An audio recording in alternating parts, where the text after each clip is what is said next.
ಸತ್ಯ, ನಿನ್ ಕೈ ಮುಗಿದು ಕೇಳ್ಕೊಳ್ತೀನಿ ಕಣೋ, ನನ್ನ ಮಾತ್ರ ಬಿಟ್ಟು ಹೋಗ್ಬೇಡ. ದಯವಿಟ್ಟು ನನ್ನೂ ನಿನ್ ಜೊತೆ ಕರ್ಕೊಂಡು ಹೋಗು. ನಾನು ನಿನ್ಗೇನು ತೊಂದರೆ ಕೊಡಲ್ಲ ಕಣೋ. ನಿನ್ಗೆ ಹೇಗ್ ಬೇಕೋ ಹಾಗಿರು, ನನ್ ಜೊತೆ ಬಂದ್ಬಿಡು ಸಾಕು. ಆದ್ರೆ ನನ್ನ ಈ ನರಕದಲ್ಲಿ ಕೊಳೆಯೋ ಹಾಗೆ ಮಾಡ್ಬೇಡ ಕಣಪ್ಪ. ಏನಮ್ಮ ನೀನು ಹೀಗೆಲ್ಲ ಮಾತಾಡ್ತೀಯ? ನಾನು ಯಾವತ್ತೂ ನಿನ್ನ ಕರ್ಕೊಂಡು ಹೋಗಲ್ಲ ಅಂತ ಹೇಳಿದಿನ? ನಾನು ಸ್ವಲ್ಪ ದಿನ ಟೈಮ್ ಕೊಡು, ಒಂದೊಳ್ಳೆ ಮನೆ ಮಾಡ್ತೀನಿ, ಆಮೇಲೆ ನಾವಿಬ್ರು ಹೋಗಿ ಅಲ್ಲೇ ಇರೋಣ, ಸರಿನಾ? ಯಾವಾಗ ಕೇಳಿದಾಗ್ಲೂ ಸ್ವಲ್ಪ ದಿನ ಅಂತಾನೆ ಇರ್ತೀಯ. ನನಗ್ ಗೊತ್ತು ನೀನ್ ಬೇರೆ ಮನೆ ಮಾಡೋದಿಲ್ಲ. ನೋಡು ಸತ್ಯ, ನೀನ್ ನನ್ನ ಕರ್ಕೊಂಡು ಹೋಗ್ಲಿಲ್ಲ ಅಂದ್ರೆ ನಾನು ಯಾವ್ದಾದ್ರೂ ಅನಾಥಾಶ್ರಮಕ್ಕೆ ಹೋಗ್ತೀನಿ. ಮೊದಲು ಬಸವರಾಜು ಡೆತ್ ಸರ್ಟಿಫಿಕೇಟ್ ತಗೊಂಡೋಗಿ ಕೊಟ್ಟು ಆಸ್ತಿ ಎಲ್ಲ ಲಕ್ಷ್ಮಿ ಹೆಸರಿಗೆ ಬದಲಾಗಬೇಕು. ಲಕ್ಷ್ಮಿ ಸತ್ ಮೇಲೆ ಆ ಆಸ್ತಿ ಎಲ್ಲ ಕಾಂತಿಗೆ ಬರೋದು. ಅಲ್ಲ ರೀ, ಆ ಲಕ್ಷ್ಮಿ ಸತ್ತಿದಾಳೋ ಇಲ್ವೋ ಅಂತ ಯಾರಿಗ್ ಗೊತ್ತು? ಅದೇ ಪೀಕ್ಲಾಟ್ ಆಗಿರೋದು.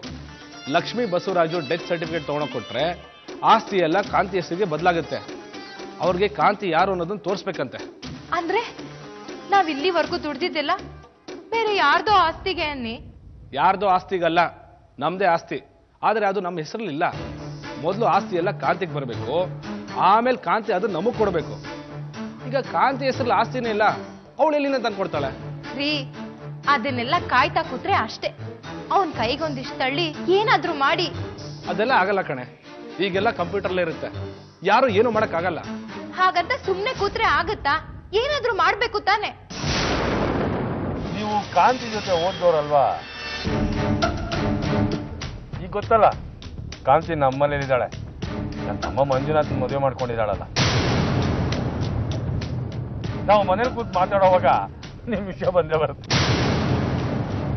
ನನ್ನ ಮಾತ ಕಾಂತಿ ಹೇಳ್ತಾ ಇರ್ತಾಳೆ, ನೀವು ತುಂಬಾ ಒಳ್ಳೆ ಮೇಷ್ಟ್ರು, ಒಳ್ಳೆ ಮನುಷ್ಯ ಅಂತ. ಆದ್ರೆ ನೀವು ನಮ್ಮ ಮನೆ ಕಡೆ ಬಂದಿದ್ದು ನಾನು ಗಮನಿಸ್ತಾ ಇಲ್ವಲ್ಲ? ಬರ್ತೀನಿ. ಹಳೆ ಸ್ನೇಹಿತರನ್ನ ಮರಿಬಾರ್ದು ರವೀಂದ್ರ ಅವರೇ.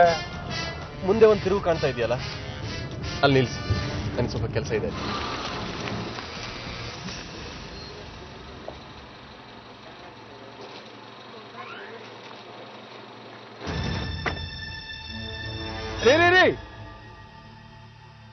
ಮರ್ತು ಬಿಟ್ಟಿದ್ದೆ, ಕಾಂತಿ ಫೋನ್ ನಂಬರ್ ತಗೊಳ್ರಿ. ರಾತ್ರಿ 9 ಗಂಟೆ ಮೇಲೆ ಫೋನ್ ಮಾಡಿ ಮಾತಾಡಿಪ್ಪ. ಪಾಪ ನಿಮ್ಮ ಹಳೆ ಸ್ನೇಹಿತೆ ಅಲ್ವಾ, ಬರ್ಕೊಳ್ಳಿ. ಹೇಳಿ.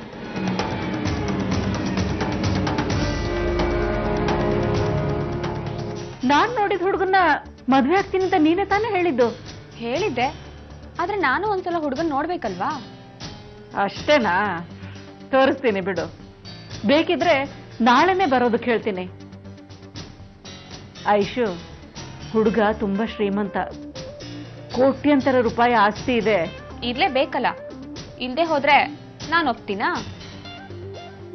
ನೋಡಮ್ಮ, ನಂದು ಒಂದಷ್ಟು ಕಂಡೀಷನ್ಸ್ ಇದೆ. ಮನೆ ತುಂಬಾ ಜನ ಇರಬಾರ್ದು, ನನಗೆ ಕೆಲಸ ಮಾಡಕ್ ಹೇಳ್ಬಾರ್ದು, ತುಂಬಾ ಹಳ್ಳಿ ಆಗಿರ್ಬಾರ್ದು. ನಿನಗೆ ಹೇಗಿರ್ಬೇಕು ಅಂತಿದ್ಯೋ ಹಾಗೇನೆ ಇದೆ ಕಣೆ, ಗಾಬರಿ ಆಗ್ಬೇಡ. ನಾನ್ ನೋಡಿದ್ಮೇಲೆ ಎಲ್ಲನೂ ಸರಿಯಾಗಿ ಇರುತ್ತೆ ತಾನೆ. ರವೀಂದ್ರ ಫೋನ್ ಮಾಡಿದ್ದ. ರವೀಂದ್ರನ? ಅವನು ಯಾಕೆ ಇಷ್ಟೊತ್ತಲ್ಲಿ ಫೋನ್ ಮಾಡಿದ್ದ? ಅದೇ ನನಗೂ ಗೊತ್ತಿಲ್ಲ ರೀ. ಈ ನಂಬರಿಂದ ಫೋನ್ ಬಂದಿತ್ತು, ಅದಕ್ಕೆ ಮಾಡಿದೆ ಅಂದ. ಹೌದು, ಈ ನಂಬರು ಅವನಿಗೆ ಹೇಗೆ ಗೊತ್ತು? ನನಗೂ ಗೊತ್ತಿಲ್ಲ ರೀ, ಅದು ನನ್ನ ಫೋನ್ ಅಲ್ಲ, ಭಾವ ತಂದ್ಕೊಟ್ಟಿದ್ದು. ಪುಟ್ಟಣ್ಣ ಕೊಟ್ಟ? ಪುಟ್ಟಣ್ಣ ಹೇಗೆ ಕೊಟ್ಟ? ಅವನು ಕೊಡೋದಕ್ಕೆ ಸಾಧ್ಯನೇ ಇಲ್ವಲ್ಲ. ಅಂದ್ರೆ ಪುಟ್ಟಣ್ಣ ನಿನ್ ಜೊತೆ ಚೆನ್ನಾಗೇ ಮಾತಾಡ್ತಾನೆ ಏನು? ಇಲ್ಲ ರೀ, ಇದೇ ಮೊದಲು ಅವ್ರು ನನ್ನ ಹತ್ರ ನೇರವಾಗಿ ಮಾತಾಡಿದ್ದು. ಇದುವರೆಗೂ ಮಾತಾಡಿರಲಿಲ್ಲ. ಯಾಕೋ ವಿಚಿತ್ರವಾಗಿದೆಯಲ್ಲ. ನೋಡಂತೆ, ನಾಳೆ ವಿಚಾರಿಸ್ತೀನಿ. ಬೇಡ ರೀ, ಏನು ಕೇಳೋದಕ್ಕೆ ಹೋಗಬೇಡಿ. ಆಮೇಲೆ ಅದು ಅತ್ತೆಗೆ ಗೊತ್ತಾಗಿ ಅತ್ತೆನೂ ಭಾವನೂ ಜಗಳ ಆಡೋದು ಯಾಕೆ ಬೇಕು ಹೇಳಿ? ನಾಳೆ ನಾನೇ ಅವ್ರಿಗೆ ವಾಪಸ್ ಕೊಟ್ಬಿಡ್ತೀನಿ. ಸರಿ.